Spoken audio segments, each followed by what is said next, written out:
So welcome to District 4. We are on point with information and news. I'm your host, Ayla. We're going to talk about the encampments that are being dismantled currently as of the taping of this video at the UCLA campus. And I'm going to start by just sort of giving you a little bit of backstory. It's sort of happening now. We have a police officer out there. I'm going to break down who's handling what and how some of this was able to go as long as it did. This actually went a long period of time. They meaning the protesters were invaded early morning. Late night technically, but early morning in a real sense. And they picked this time strategically to dismantle these encampments. And I think it was a very smart and strategic way to go about it. Because you're sort of coming towards a more peaceful way to dismantle such a large group of people. It started on Tuesday night, and we had the pro-Palestinians originally there doing what would have been a peaceful protest at the time. They were on the green, which is on Dixon Plaza. We just call it, this is my former school, Central Green. We just called it the Greens, basically. But that's where they were at, and it's sort of centrally located. This campus is very large, for those of you that have never been on it. So they were in this common space to protest. It was then volatilely disrupted. There were encampments there, and the pro-Israelis, or Israel protesters, sought to sort of disrupt violently this protest, to say their point of view. They were erupting, and the eruption actually turned volatile.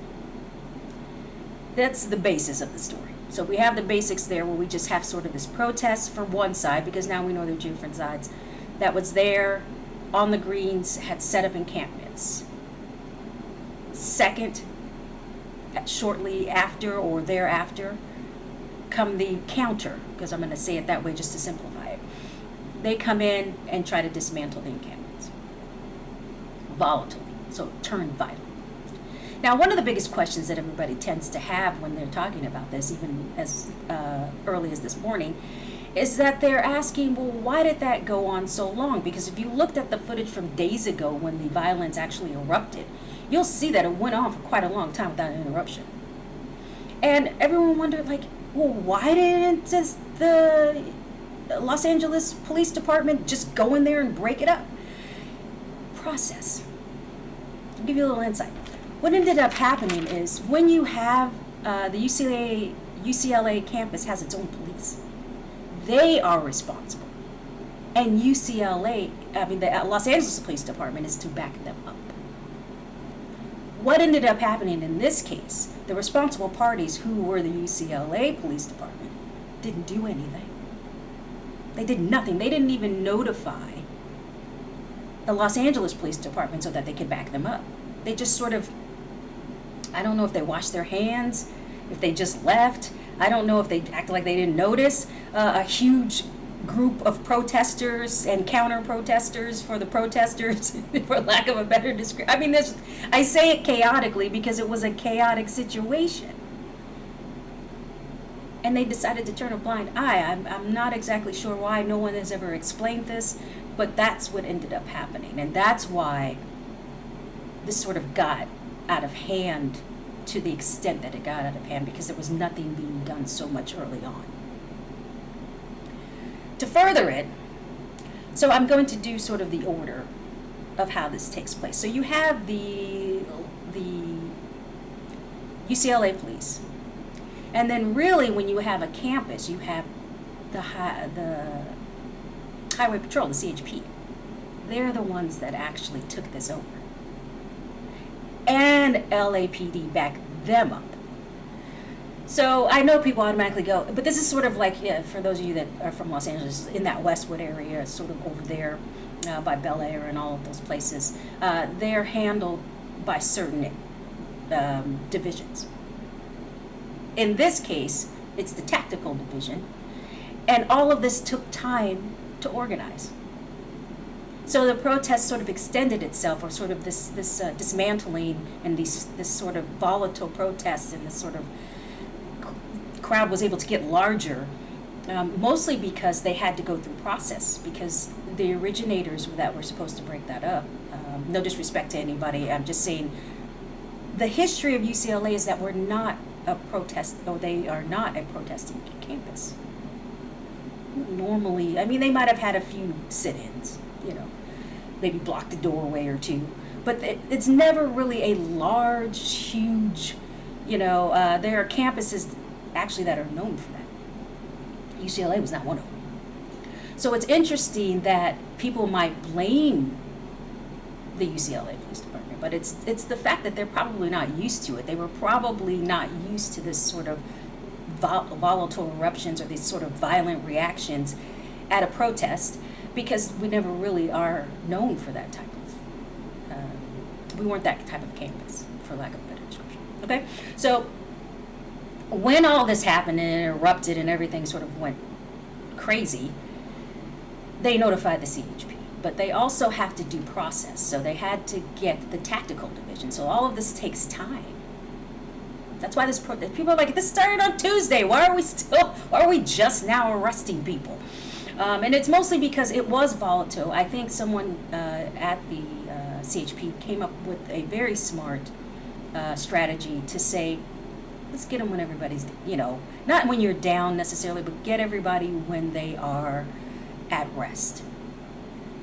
Not even necessarily sleeping, but just calmed down. And what better way to get a person when they're calmed down, when it's in the wee hours of the morning, and everybody's sort of quote unquote at rest. Right? So I think that was a good strategy. So what's happening this morning is they're going in and dismantling the encampments that are there. They are arresting people, and they use the zip ties. They didn't put them in handcuffs, they put them in zip ties, which generally happens when you have a larger group. I don't know, you'd have to ask a police officer, but maybe it's because there's not enough handcuffs to go around. Not sure. It's peaceful so far. No one has, fought the police officers, resisted arrest in any way so far. But what is going to happen after that is they're going to be taken to buses. So you get picked up, just give it a full description. Your encampment is dismantled. You're taken down to the bus area. And then you go into arrest, right, in a technical sense. Now, some people will be cited and some people will be booked. The difference between the two is whether or not you have an arrest warrant. Some of those people will have them. If you are arrested, it is because you probably have a warrant somewhere. Everybody else might just be cited, or you do something on the way to make them have to put you under arrest on the way there, which is not happening at this particular moment, and hopefully it won't happen. But that's really going to be the process. So it'll be trespassing for those people that didn't do or wasn't caught doing something like a battery, like hitting someone, something destruction of property, just other charges that go along with certain types of behaviors. In general, for like the general group, the people that will just be cited, it's probably going to mostly be trespassing, because at some point UCLA said, we have to stop classes, and how long can you do that, right? You have to eventually let everybody go back to school. So they needed to be stern about them coming in there and actually breaking this up. It had been gone on for several days at that point. So it was sort of a combination of everybody doing everything, but I really, at the end of the day, thought that was a good strategy, that you said, let's wait until everybody's at rest. They didn't go in there, to break up this encampment, because there were multiple, on a tirade. They sort of went in there and just said, we want this to be as peaceful as possible, because when you're breaking up a group of people, it can get out of hand. And that's not what the tactical team would ultimately want. That's pretty much it. I mean, I don't have to go too long on this. I just wanted to keep everybody up to date, up to speed. Now, there was another protest at Columbia University, not maybe highlighted today, because it's really the UCLA scenario that went on super long, and everybody was trying to figure out why it took them so long to arrest them, and then why are they being arrested at the hours that they were being arrested at, and then why does everybody get arrested? Does everybody get booked? Does everybody go to jail? So those were kind of the questions that people were asking, and I want them to answer those. We will keep you posted if anything else happens. It looks like it's coming to an end. And it will take a minute just because there were so many protesters. But it looks like it's finally coming to an end, because it's been going on for several days now. And I think that once everybody came together, police officers in general, CHP in general, tactical team, whomever was involved, the organizations that were involved, actually ended up doing a good job in making that sort of happen peacefully. To date, right? To say what'll happen in an hour, but hopefully it will be done and over with. And I hate to see it on our campus, but not that I'm still there, but I hate to see it on my, my heart is there, so it's kind of hard to sort of see us as former student changing the way that we're changing. So it's the way of the world right now, and it's just kind of happening the way it is. Thank you so much. Make sure you like, comment, and subscribe. Especially now, make sure you check out our TikToks. And see you guys next time.